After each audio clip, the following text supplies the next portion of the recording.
আলহামদুলিল্লাহি রব্বিল আলমিন ওয়াসসালাতু ওয়াসসালামু আলা সাইয়্যিদিল মুরসালিন আম্মা বা'দ ফাআউযু বিল্লাহি মিনাশ শাইতানির রাজিম বিসমিল্লাহির রহমানির রহিম আসসালাতু ওয়াসসালামু আলাইকা ইয়া রাসূলাল্লাহ ওয়া আলা আলিকা ওয়া আসহাবিকা ইয়া হাবিবাল্লাহ আসসালাতু ওয়াসসালামু আলাইকা ইয়া নবিয়াল্লাহ ওয়া আলা আলিকা ওয়া আসহাবিকা ইয়া নূরাল্লাহ। মাদানী চ্যানেলের দর্শকবৃন্দ, প্রিয় নবী সাল্লাল্লাহু তাআলা আলাইহি ওয়াসাল্লামের অভ্যাস মোবারক অনুষ্ঠানে আপনাদের সকলকে জানাই স্বাগতম এবং শুভেচ্ছা। এই অনুষ্ঠানে আমরা প্রিয় নবী সাল্লাল্লাহু আলাইহি ওয়াসাল্লামের বিভিন্ন অভ্যাস মোবারক নিয়ে আলোচনা করে থাকি। ইনশাআল্লাহু তাআলা আজও করব। প্রথমেই প্রিয় নবী সাল্লাল্লাহু আলাইহি ওয়াসাল্লামের উপর দুরূদ শরীফ পাঠ করার একটি ফজিলত শ্রবণ করি। জামিউস সগীর নামক কিতাবে রয়েছে, নবী করিম রউফুর রহিম রসুল আমিন সাল্লাল্লাহু তাআলা আলাইহি ওয়াসাল্লাম ইরশাদ করেন, যায়িনু মাজালিসাকুম বিসসালাতি আলাইয়া ফাইন্না সলাতাকুম আলাইয়া নূরুল লাকুম ইয়াউমাল কিয়ামা। তোমরা তোমাদের মজলিস সমূহকে আমার উপর দুরূদ শরীফ পাঠ করে সুসজ্জিত করো, কেননা আমার উপর তোমাদের দুরূদ শরীফ পাঠ করা কিয়ামতের দিন তোমাদের জন্য নূর হবে। সুবহানাল্লাহ। এই হাদিসে মোবারকা দ্বারা আমরা বুঝতে পারলাম যে যখনই কোনো জিকিরের মাহফিলে অংশগ্রহণ করার সৌভাগ্য নসিব হবে এবং সেখানে প্রিয় নবী হুজুর পূর্ণ সাল্লাল্লাহু আলাইহি ওয়াসাল্লামের সম্মানিত নাম নেয়া হবে, তো মজলিসের সৌন্দর্য বৃদ্ধি ও বরকত লাভের আশায় দুরূদ শরীফ পাঠ করা উচিত, যাতে আমাদের পঠিত এই দুরূদ শরীফ কিয়ামতের দিন আমাদের জন্য নূর হয় এবং ক্ষমা ও মাগফিরাতের মাধ্যমও হয়ে যায়। তো ইনশাআল্লাহ তাআলা আমরা যখনই কোনো ভালো মজলিসে বসবো বা মাহফিলে বসবো, তো প্রিয় নবীর উপর দুরূদ শরীফ পাঠ করে নিব। সল্লু আলাল হাবিব সাল্লাল্লাহু তাআলা আলা মুহাম্মদ সাল্লাল্লাহু আলাইহি ওয়াসাল্লাম। দর্শকবৃন্দ, আজ আমরা প্রিয় নবী সাল্লাল্লাহু আলাইহি ওয়াসাল্লামের যে অভ্যাস মোবারক নিয়ে আলোচনা শুনব তা হচ্ছে ভালো কাজের আদেশ করা এবং মন্দ কাজ থেকে নিষেধ করার অভ্যাস।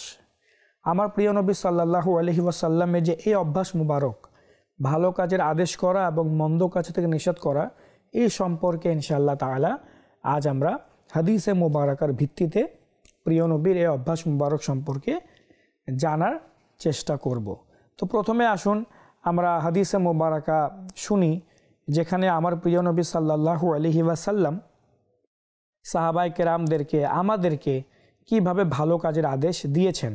আর যেহেতু আল্লাহ তাবারাকা ওয়া তাআলা প্রিয় নবীকে রসুল বানিয়ে প্রেরণ করেছেন, রসুলের দায়িত্ব হচ্ছে আল্লাহ তাবারাকা ওয়া তাআলার বার্তা উম্মতির কাছে, আল্লাহর বান্দার কাছে পৌঁছিয়ে দেওয়া।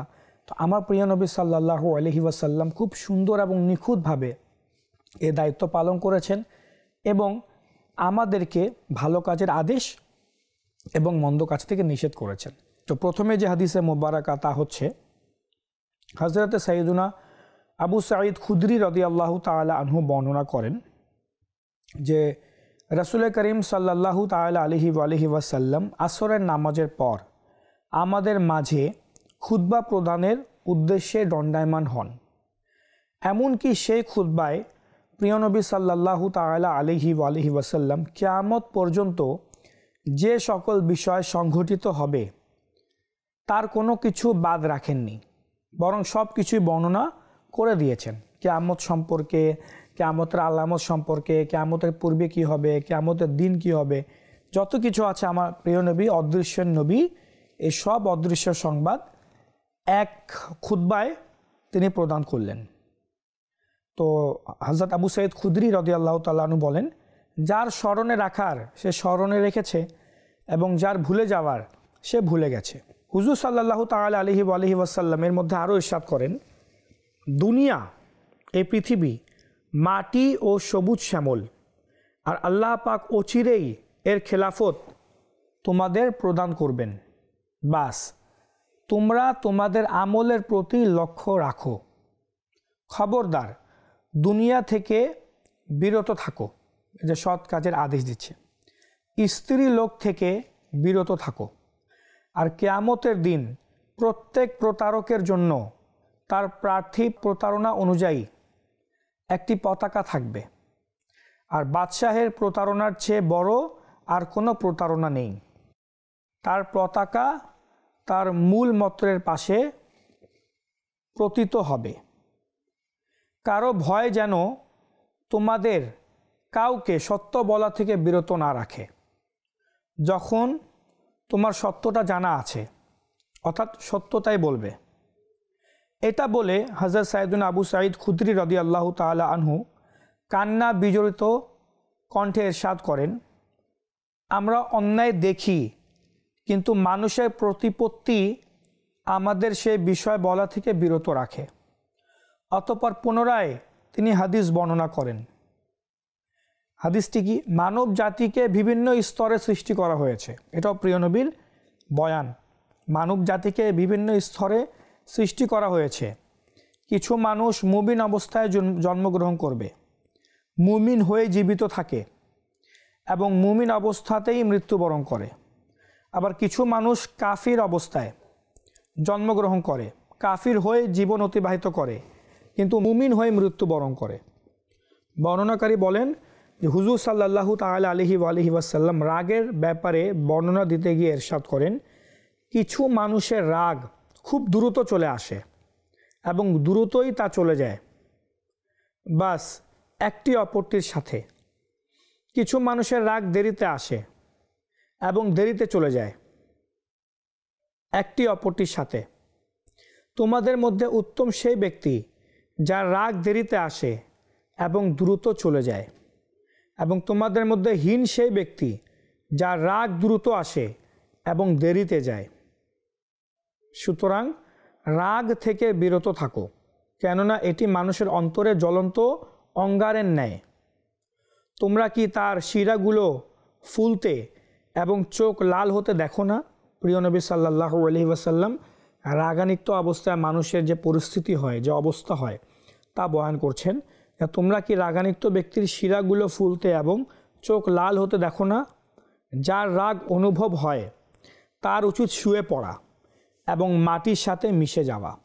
বর্ণনাকারী বলেন, প্রিয় নবী সাল্লাল্লাহু আলাইহি ওয়াসাল্লাম কর্জ সম্পর্কে বর্ণনা করতে গিয়ে ইরশাদ করেন, তোমাদের মধ্যে অনেকে কর্জ সুন্দরভাবে আদায় করে, কিন্তু সে কারো কাছে পেলে তবে তার সাথে কঠোরতা প্রদর্শন করে। এই দুইটি বিষয় একে অপরের বিপরীত।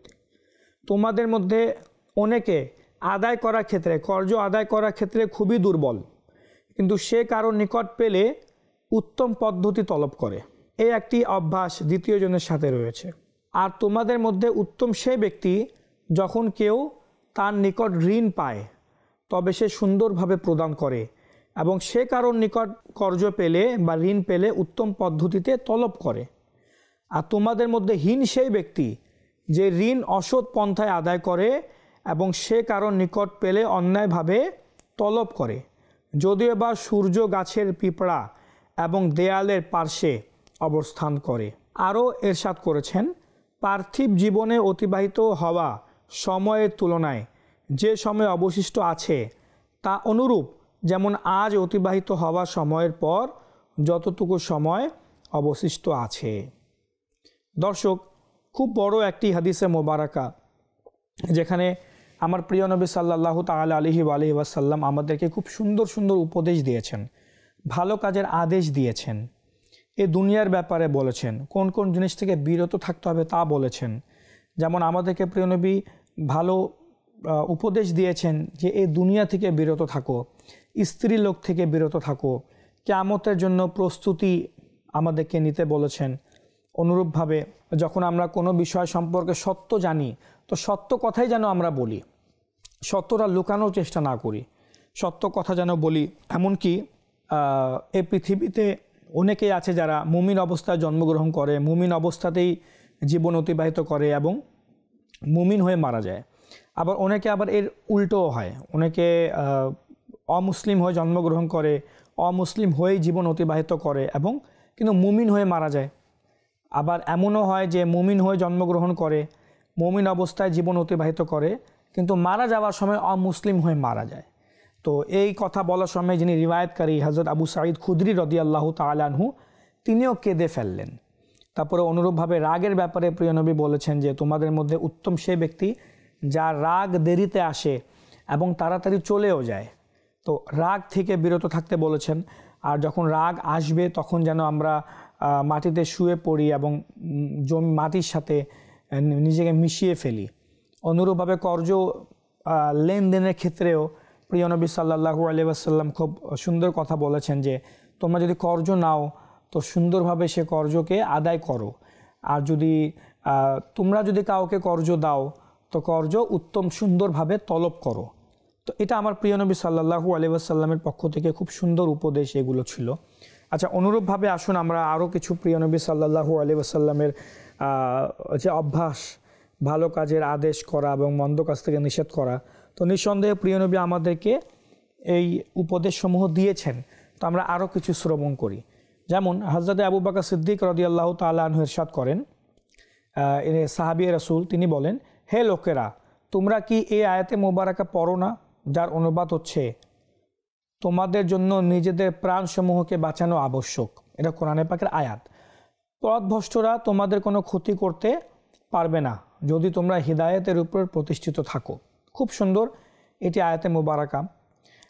আমি নবী করিম সাল্লাল্লাহু তাআলা আলাইহি ওয়াসাল্লামকে ইরশাদ করতে শুনেছি যে এ কথা হযরত আবু বকর সিদ্দিক রাদিয়াল্লাহু তাআলা আনহু বলেন যে আমি প্রিয় নবীকে বলতে শুনেছি, যখন লোকেরা কোনো অসৎ কাজ হইতে দেখে এবং তা থেকে বাধা প্রদান করে না, তবে খুবই সন্নিকটে যে আল্লাহ পাক তার উপর কোনো আযাব প্রেরণ করবেন। আল্লাহু আকবার।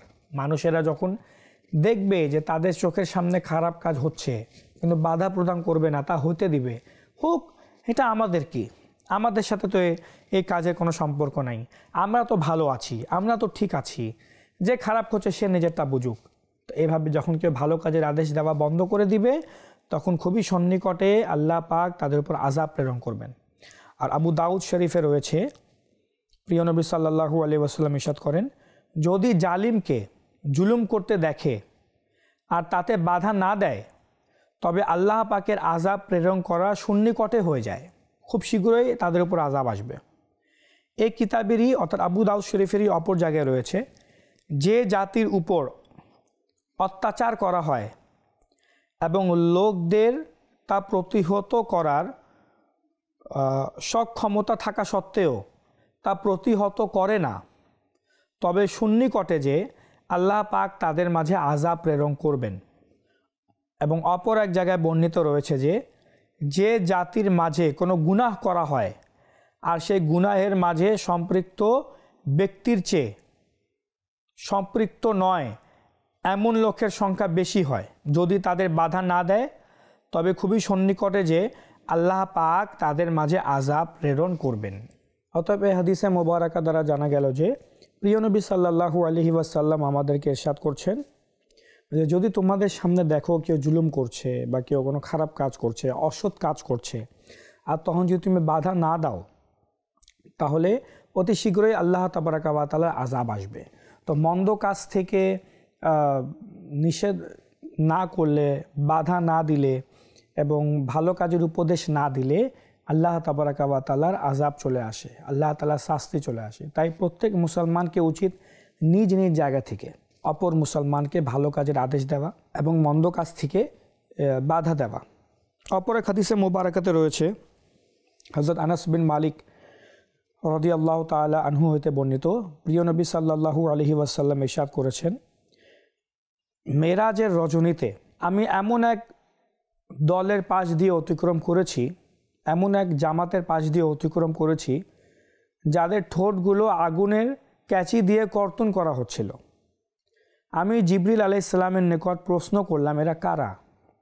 তো জবাবে তিনি বললেন, এরা ওই সকল লোক যারা অপরকে নেক কাজের প্রতি উৎসাহিত করত এবং নিজের ক্ষেত্রে ভুলে যেত, অর্থাৎ নিজেরা আমল করত না অথচ আল্লাহ পাকের কিতাব পড়তো, আল্লাহ তাবারাকা ওয়া তাআলার কিতাব পড়তো, ভালো কাজের উপদেশ দিত, মানুষদেরকে উৎসাহিত করত ভালো কাজ করার, কিন্তু নিজেকে ভুলে যেত, নিজে ভালো কাজ করত না, নিজের ক্ষেত্রটা ভুলে যেত, অথচ তারা আল্লাহ তাবারাকা ওয়া তাআলার কিতাব পড়তো।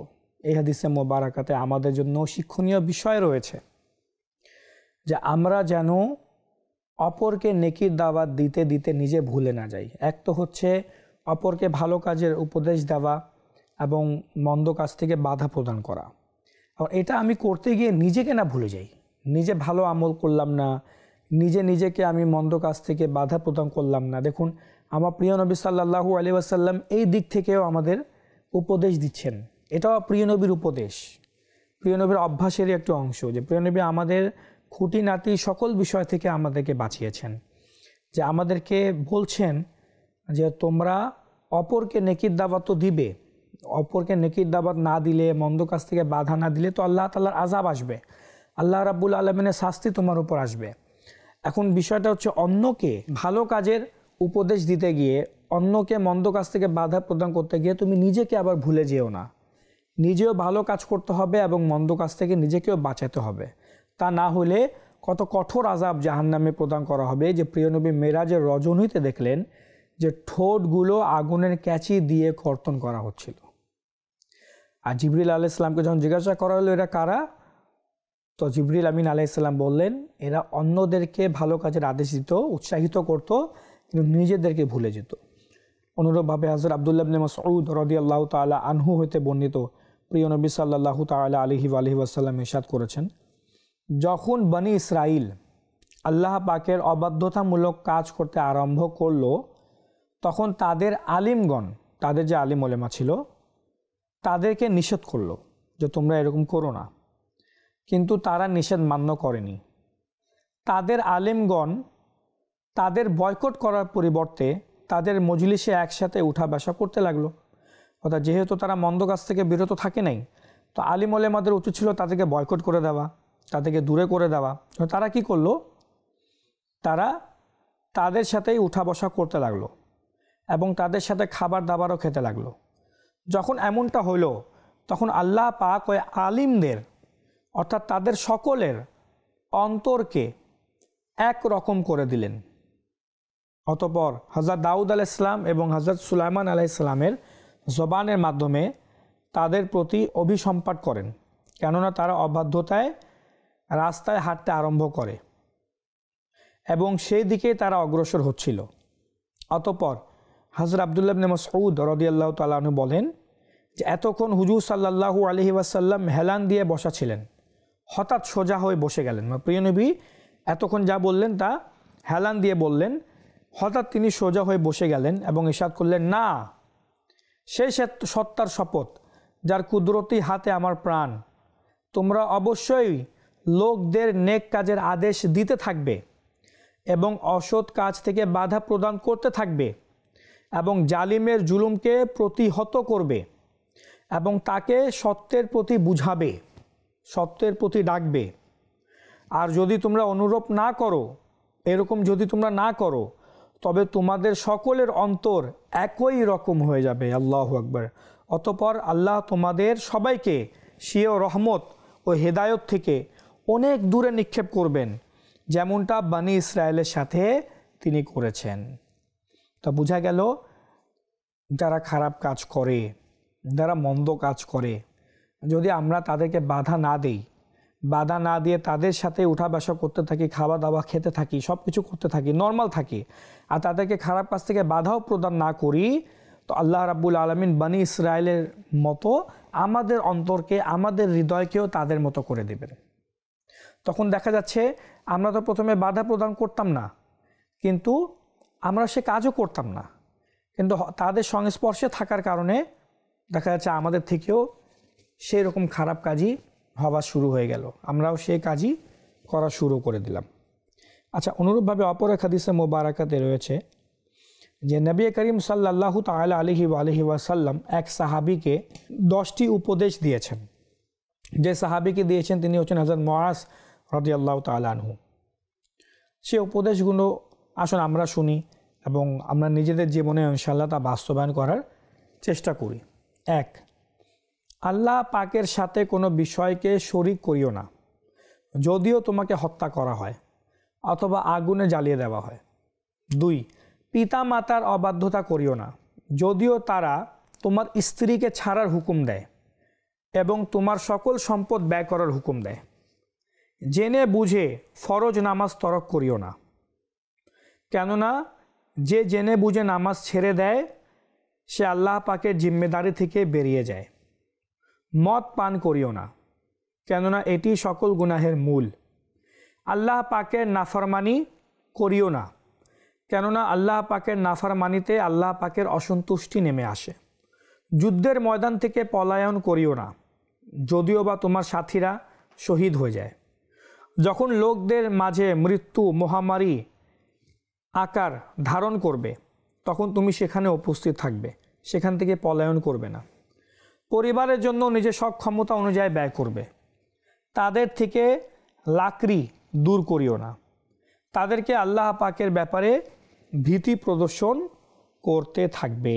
তো দর্শক, আমরা বুঝতে পারলাম যে প্রিয় নবী সাল্লাল্লাহু তাআলা আলাইহি ওয়াসাল্লাম মের এই সুন্দর অভ্যাস মোবারক ছিল যে তিনি ভালো কাজের আদেশ দিতেন এবং মন্দ কাজ থেকে নিষেধ করতেন, এবং আমাদেরকেও উৎসাহ প্রদান করেছেন যেন আমরাও এই অভ্যাস নিজেদের মাঝে নিয়ে আসি, এবং আমাদের সামনে যদি কেউ খারাপ কাজ করে, মন্দ কাজ করে, আমরা যেন তাকে ভালো কাজের আদেশ দেই এবং সে মন্দ কাজ থেকে বাধা প্রদান করি, আমরা যেন সে কাজে সহযোগিতা না করি। তো দর্শক, আল্লাহ তাবারাকা ওয়া তাআলার কাছে দোয়া করি যেন আল্লাহ রাব্বুল আলামিন আমাদেরকে প্রিয় নবী সাল্লাল্লাহু আলাইহি ওয়াসাল্লামের এই সুন্দর অভ্যাস মোবারক নিজেদের মাঝে বাস্তবায়ন করার তৌফিক দান করুক।